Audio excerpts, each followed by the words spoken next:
Good morning, Western Slope. Happy Wednesday. I'm Dalen Brazelton. Let's talk about your weather. Folks, it's going to be a lovely day to start things off as we've got clear sunny conditions, and then that develops into some cloud coverage in the afternoon, and that sets us up for some rain showers here in the overnight hours, I should say. As we take a look at America's Mattress Live Tower Cam, we're seeing a very beautiful, clear start to the day. Even seeing some stars twinkling in the sky because, of course, we're seeing that new moon right now, and so it's very dark out there across the Grand Valley. Well, we're seeing some lovely conditions starting to develop for the region as we've got that cloud coverage starting to increase. That's not really expected to affect the temperature, though, as we approach 70 degrees in the region. Overnight showers are expected, as well as, of course, those thunderstorms rolling in for tomorrow, and then everything dissipates for the weekend. Folks, speaking of the weekend, next weekend, hanging out for Halloween, just 9 days away till the 31st. It's going to be a beautiful time indeed, if not a little bit chilly, and we'll kind of talk about that in a second as well, why it's going to be so cold. Right now, we're waking up to 41 degrees in Grand Junction,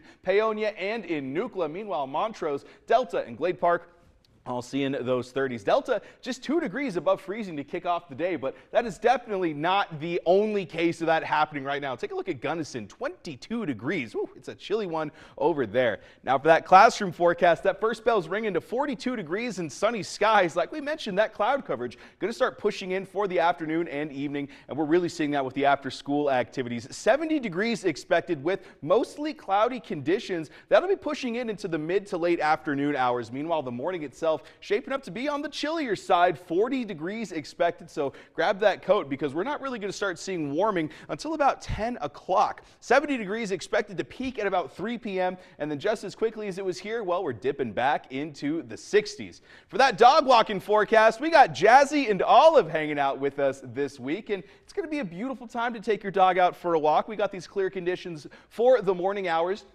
Low 40s turning into mid 50s, turning into mid 60s for noon, and then a little bit of higher wind speeds for the morning, but that dies down slowly. Just keep in mind, we're going to start seeing a little bit of that cloud coverage uptick. It's not really going to be too big of an issue, though. What we are seeing, though, that could pose a bit of an issue, it's going to be those incoming showers. Low pressure is coming into Southern California, slowly working its way across the Great Basin, where tomorrow we're really seeing those showers starting to hit the region, as well as some snow in the higher elevations. Could be seeing our first round of real snow up on the mesa in these lower elevations, not just up on the peaks. Seeing widespread of those showers and thunderstorms as that pushes through into Colorado, and then of course moving out of the region tomorrow. We're going to be seeing about 60% for showers pushing into Thursday night and then dissipating as well. Maybe a slight return at the end of the weekend, but the big story of course is going to be Thursday. We'll kind of keep you updated on the weekend though. This is why the freeze is so interesting though. Today is supposed to be, according to the almanac, the first frost that we get, but as you may notice, we are definitely not near those freezing conditions. It's a little chilly, but not seeing 32.6 degrees. And I'll tell you that much. And tonight, we're not getting anywhere near it either. Grand Junction seeing 45 degrees. Delta being the coolest in the area in those low 40s. And that's going to be the trend for the next couple of days. So going to be in a bit of a deficit as far as that frost goes. As we look ahead to that Discovery Auto Group 7-day forecast, we may be on the right track to see the first freeze before Halloween, but it's going to be close and next week at that. Montrose also seeing 60% chance of showers for today. The further south you go, the earlier you're going to be seeing those showers for tomorrow. So going to be an interesting tail end of the week for the Western Slope.